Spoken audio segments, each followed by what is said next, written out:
बीच आपको सीधे ले चलेंगे बद्रीनाथ, जहां पर इस वक्त प्रधानमंत्री नरेंद्र मोदी मौजूद हैं। 3400 करोड़ की परियोजनाओं का करेंगे शिलान्यास और वहां उद्घाटन। लेकिन इस बीच वहां के जो लोकल लोग हैं उनसे बातचीत करते हुए प्रधानमंत्री उनका संभवतः निरीक्षण करते हुए जो संभावनाओं के द्वार वहां पर खुले हैं, जो खुल सकते हैं, उनको देखते हुए और स्थानीय उत्पादों की जब निरीक्षण की बात आती है तो प्रधानमंत्री का वोकल फॉर लोकल जो उन्होंने एक नारा दिया वो मुखर होता हुआ दिखाई देता है। उसकी बानगी आप देख सकते हैं। प्रधानमंत्री जब वहां पर जो स्थानीय लोग हैं उनसे बातचीत करते हैं, वहां पर जो उनकी विशेषताएं हैं, जो स्थानिक विशेषताएं हैं, उनका जायजा लेते हुए प्रधानमंत्री नरेंद्र मोदी वहां पर लोकल उत्पादों के बारे में बात करते हुए और स्थानीय संस्कृति की झलक दिखाते हुए वहां पर वहां के स्थानीय निवासी, वहां के स्थानीय लोगों का नृत्य आप देख सकते हैं। लेकिन इस बीच जो वोकल फॉर लोकल का नारा प्रधानमंत्री ने दिया था, उसी के तहत वहां के जो स्थानीय उत्पादन हैं उनका जायजा लेते हुए वहां महिलाएं मौजूद हैं जो बता रही हैं प्रधानमंत्री को कि इनका निर्माण और उत्पादन कैसे किया जाता है। पूरी प्रक्रिया समझते हुए प्रधानमंत्री यहां दिखाई दे रहे हैं। इस बीच दूसरी तस्वीर में आप केदारनाथ की तस्वीर देख सकते हैं। भव्य तरीके से केदारनाथ और बद्रीनाथ मंदिरों को सजाया गया है और आज यहां बद्रीनाथ में खास तौर पर कई शिलान्यास और उद्घाटन के कार्यक्रम रखे गए हैं। 3400 करोड़ की परियोजनाओं का प्रधानमंत्री शिलान्यास करने वाले हैं, जिसमें रोपवे सुविधा की सौगात भी बद्रीनाथ के निवासियों को दी जाएगी ताकि बद्रीनाथ यात्रा वहां के लोकल लोगों के लिए और जो लोग वहां पहुंचते हैं दर्शन के लिए उनके लिए सुगम हो सके। मंजीत नेगी मेरे सहयोगी इस वक्त तमाम जानकारी के साथ जुड़ गए हैं। मंजीत, हम देख पा रहे हैं तस्वीरों में कि लोकल और जो स्थानीय लोग हैं वो दरअसल प्रधानमंत्री को वहां के उत्पादों के बारे में समझा रहे हैं। आगे का कार्यक्रम कैसे है और कितने बजे प्रधानमंत्री रोपवे का उद्घाटन करने वाले हैं? यहाँ भी प्रधानमंत्री माणा गांव के पास जो कार्यक्रम है वहाँ पर मौजूद है। वहाँ पर एक सरस मेला लगाया गया है जहाँ पर जो माणा गांव के लोगों के स्थानीय उत्पाद हैं वो इसमें चाहे नीम से बने हुए कपड़े हों, लोकल उत्पाद जैसे जड़ी बूटियाँ, वो एक सरस मेला लगाया गया है और वहाँ पर उन किसानों से, स्थानीय उत्पादकों से प्रधानमंत्री नरेंद्र मोदी बातचीत कर रहे हैं और उनके प्रधानमंत्री नरेंद्र मोदी का लगातार इस बात पर जोर रहा है कि स्थानीय उत्पादों को प्राथमिकता मिलनी चाहिए। इसीलिए स्थानीय किसानों से, उत्पादकों से वो इस वक्त बातचीत कर रहे हैं। इसके साथ ही यहाँ का जो लोकल नृत्य है वो मुखौटा नृत्य जिससे कहा जाता है रमंगा, वो आनंद रहा है। इसका भी करीब 10 मिनट का परफॉर्मेंस रखा गया प्रधानमंत्री के सामने और उसके बाद जो मुख्य कार्यक्रम है प्रधानमंत्री यहाँ पे सिर्फ जो हेमकुंड साहिब का रोपवे प्रोजेक्ट है, इसके साथ ही माणा गांव को रोड से जोड़ने का जो प्रोजेक्ट है उसका शिलान्यास करेंगे, बंद दबा कर शिलान्यास करेंगे और उसके बाद यहाँ पर जो लोग हैं उनको संबोधित करेंगे। मंजीत, मंच पर हम प्रधानमंत्री को देख पा रहे हैं। रिमोट कंट्रोल के जरिए शिलान्यास के कार्यक्रम अब शुरू होंगे क्या?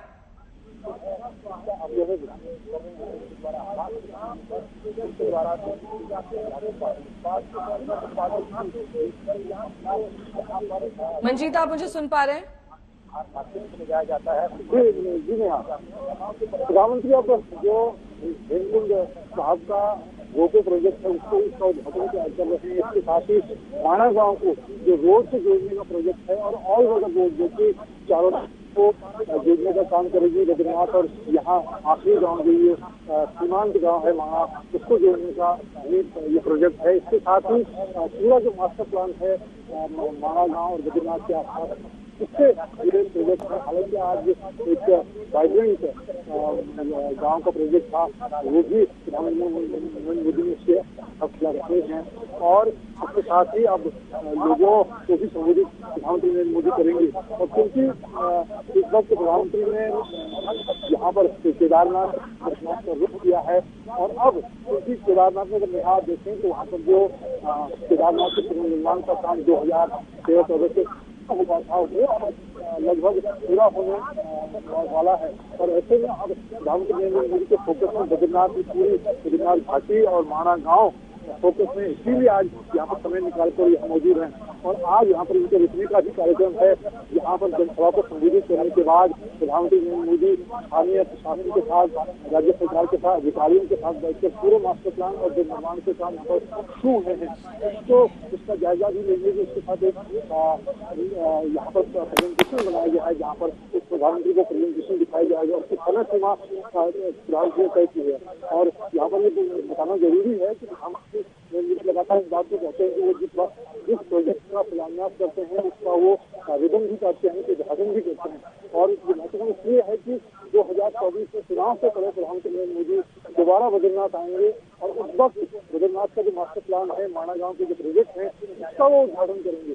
इसीलिए आज वो काफी वक्त यहाँ पर दे रहे हैं और इसीलिए 2 बजे के बाद का वक्त उन्होंने अधिकारियों के साथ बैठक के लिए रखा है और जिसमें वो गाँव पर अधिकारियों को इस बात के निर्देश देंगे और इस बात को इंश्योर करेंगे कि जितने प्रोजेक्ट बद्रीनाथ के सौंदर्यीकरण को लेकर, मास्टर प्लान को लेकर वो आज शुरू करने जा रहे हैं, वो 2024 से पहले वो उनका उद्घाटन भी करेंगे। इसलिए ये काफी दबाव भी होगा यहाँ पर सारे प्रशासन के लिए। हालांकि मौसम की समस्या है यहाँ पर, अब बर्फबारी के बाद निर्माण के काम होंगे वो नहीं हो पाते हैं उसकी तेजी के साथ, लेकिन कोशिश होगी कि नई तकनीक के जरिए और यहाँ का जो पूरा पहाड़ है वो जिस तरह का उसमें काम करने की जो चुनौतियां, उसके बावजूद प्रधानमंत्री इस बात को इकट्ठा करके यहाँ से निकलेंगे। इसलिए आज इतना समय वो यहाँ पर दे रहे हैं और रात को भी उनके रुकने का कार्यक्रम है। 2 बजे के बाद वो 2 से 5 का जो कार्यक्रम रखा गया वो प्रेजेंटेशन का रखा गया है। अधिकारियों के साथ, मुख्यमंत्री स्थानीय तमाम जो लोग हैं उनके साथ बैठकर एक योजना पर वो बात करेंगे और उसके बाद 5 बजे से लेकर वो रात को 8 बजे